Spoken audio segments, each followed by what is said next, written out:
তো এটি হচ্ছে আল্লাহ এবং রসুলের কথায় ফাঁক থাকে না, মানুষের কথার মধ্যে ফাঁক থেকে যায়। নবী করিম সাল্লাল্লাহু আলাইহি সাল্লাম শুধু যদি বলতেন লা ইয়াখাফু ইল্লাল্লাহ, তাহলে ওই ফাঁকটুকুন থেকে যেত। এই ফাঁকটুকুন বন্ধ করে দিয়ে তিনি বললেন, ও খাব্বাব ওয়ালাকিন্নাকুম তাস্তাজিলুন, তোমরা তাড়াহুড়ো করছো, অপেক্ষা করো, এত তাড়াহুড়ো করো না, মায়ের আরো খাওয়া লাগবে, আরো নির্যাতন হবে, আরো কষ্ট হবে। তারপরে এমন এক সময় আসবে যখন আল্লাহ ছাড়া কোনো ভয় তোমাদের থাকবে না। রাসূলের এই কথা বাংলাদেশেও প্রযোজ্য হবে ইনশাআল্লাহ। সেদিনের অপেক্ষায় থাকতে হবে, সেদিনের অপেক্ষায় থাকতে হবে, আর নিজেদেরকে তৈরি করতে হবে রাসূলের দেখানো পথে। কার দেখানো পথে বলেন সবাই? রাসূলের দেখানো পথে। তিনি নিজস্ব মন মস্তিষ্ক প্রসূত কোনো বিধান দেননি, তিনি যেটা দিয়েছেন সেটা কার? রাসূল। তিনি কি কোনো কলেজে পড়েছেন? সেই কলেজের নাম কি? কোনো বিশ্ববিদ্যালয় পড়েছেন? কোনো মাদ্রাসায় পড়েছেন? তিনি কি লিখতে জানতেন? তিনি কি পড়তে জানতেন? তিনি কি নিজের নামও সই করতে জানতেন?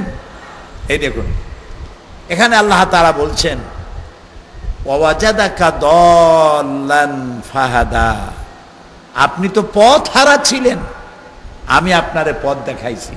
সুবহানাল্লাহ। ওয়ামা তাদরি মাল কিতাব ওয়ালাল ঈমান, আপনি এটাও জানতেন না কিতাব কারে কয়, আপনি এও জানতেন না ঈমান কারে কয়। আমি আল্লাহ আপনারে শিখাইছি, কিতাব শিখাইছি, আপনাকে ঈমান শিখিয়েছি। সুবহানাল্লাহ। নবীজির কাছে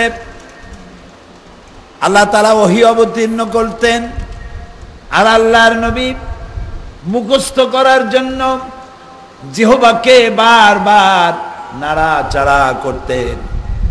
আল্লাহ তাআলা বললেন লা তুহাররিক বিহি লিসানাকা লিতাজালা বিহি, ও নবী কোরআনকে মুখস্থ করার জন্য এত তাড়াহুড়ো করার কোনো প্রয়োজন আপনার নাই।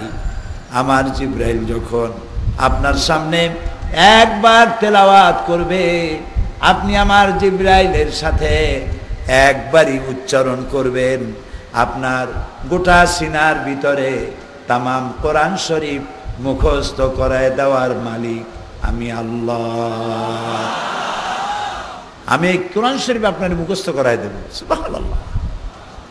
আপনি এটারে মুখস্থ করতে পারবেন, আপনি এটা তেলাওয়াত করতে পারবেন, আপনি এটা তেলাওয়াত করিয়া মানুষকে বুঝাইতে পারবেন, সে তৌফিকও আমি আপনাকে দান করে দেব। কোরআন নাজিল হলো, কোরআন এলো আর নবী এলো। কি জন্য এলো? কোরআন কি, ইসলাম কি, আমি সেই কথাটাই বুঝাইতে চেষ্টা করব। বলেন ইনশাআল্লাহ, বলেন ইনশাআল্লাহ। আল্লাহ যেন আমাদেরকে বুঝান, আমরা বলি আমিন, বলেন না আমিন। আল্লাহ যদি না বুঝায় আমরা কি বুঝতে পারবো? আল্লাহ যদি হেদায়েত না দেন আমরা কি হেদায়েত হতে পারবো? আল্লাহ তাআলা বলছেন ওয়ালাউ শাআ লাহাদাকুম আজমাইন, আমি ইচ্ছে করলে তো গোটা পৃথিবীর সব মানুষ হেদায়েত করে দিতে পারি, কিন্তু তা তো হবে না। খুব কম সংখ্যক লোকেরা হেদায়েত পাবে। এই পৃথিবীতে, বর্তমান পৃথিবীতে মানুষের সংখ্যা কত?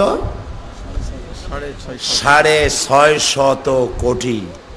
এর মধ্যে 1/4 মতো ঈমান এনেছে, বাকি সব ঈমান আনে নাই।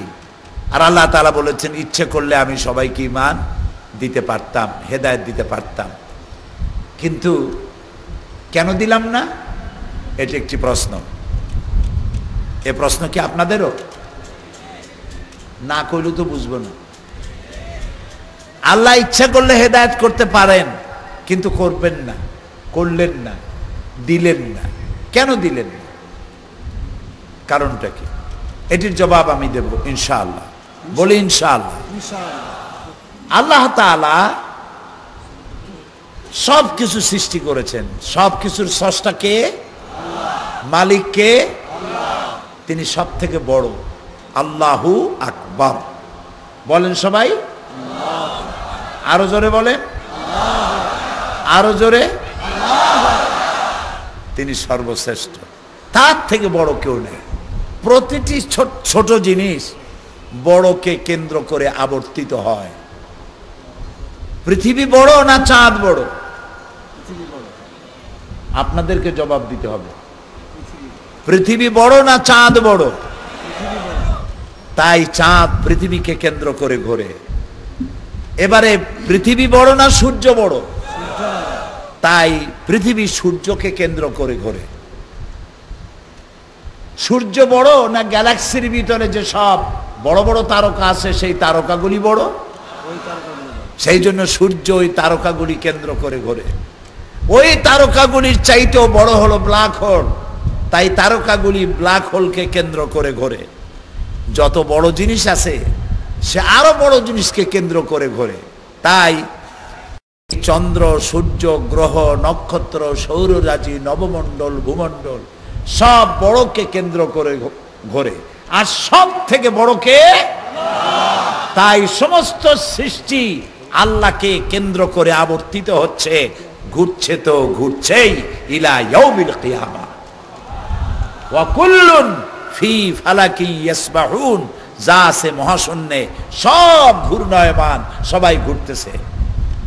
তিনি সৃষ্টি করেছেন আকাশ, সৃষ্টি করেছেন জমিন, সৃষ্টি করেছেন মানব গোষ্ঠী এবং একটি পরিকল্পনা, একটি স্কিম, একটি পরিকল্পনা করে তিনি এসব পরিচালনা করছেন।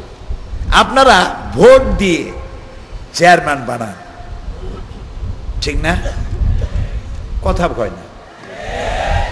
ভোট দিয়ে মেম্বার বানান, ভোট দিয়ে এমপি বানান। তা একটা ইউনিয়নের চেয়ারম্যান, ছোট্ট একটা ইউনিয়ন, ওই ইউনিয়নের চেয়ারম্যান তার ইউনিয়ন নিয়ে কোনো পরিকল্পনা আছে না নাই? একজন এমপি তার এলাকা নিয়ে কোনো পরিকল্পনা আছে না নাই? ছোট্ট একটা চেয়ারম্যান, মেম্বার, এমপি যদি এলাকা নিয়ে কোনো পরিকল্পনা থাকে, তাহলে এই বিশাল আকাশ আর জমিন যিনি সৃষ্টি করেছেন তার কোনো পরিকল্পনা নাই? আছে না কোনো পরিকল্পনা? আছে।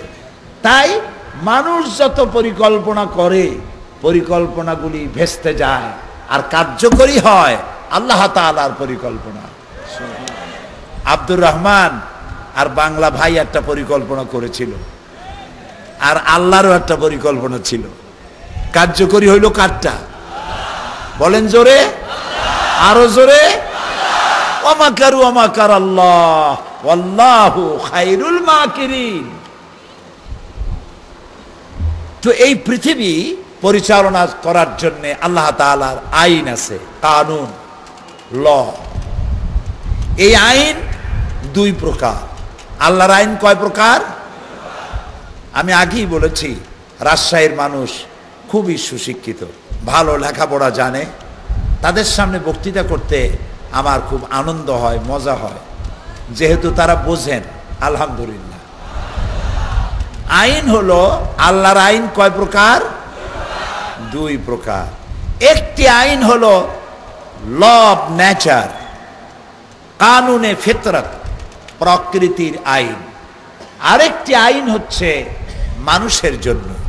আইন হলো দুইটা, একটা প্রকৃতির জন্য আর একটা মানুষের জন্য। প্রকৃতি আইন মানতে বাধ্য। প্রকৃতি কি? না, প্রকৃতি হচ্ছে এনভায়রনমেন্ট, পরিবেশ। এটা কি? এটা হচ্ছে পাহাড়, গাছ, তরুলতা, কীটপতঙ্গ, চন্দ্র সূর্য, গ্রহ নক্ষত্র, নদ নদী, হাওর বাওর, নদী খাল, সমুদ্র মহাসমুদ্র, সমুদ্র, পোকামাকড়, এ সবগুলি মিলে পরিবেশ, প্রকৃতি, নেচার। আরবিতে বলে ফিতরত। এই ফিতরতের জন্য এক ধরনের আইন, আর মানুষের জন্য আর এক ধরনের আইন। আগে আমরা বুঝতে চেষ্টা করি প্রকৃতির আইনটা। আল্লাহ তাআলা কি বলছেন? কোরআন। এটা কি?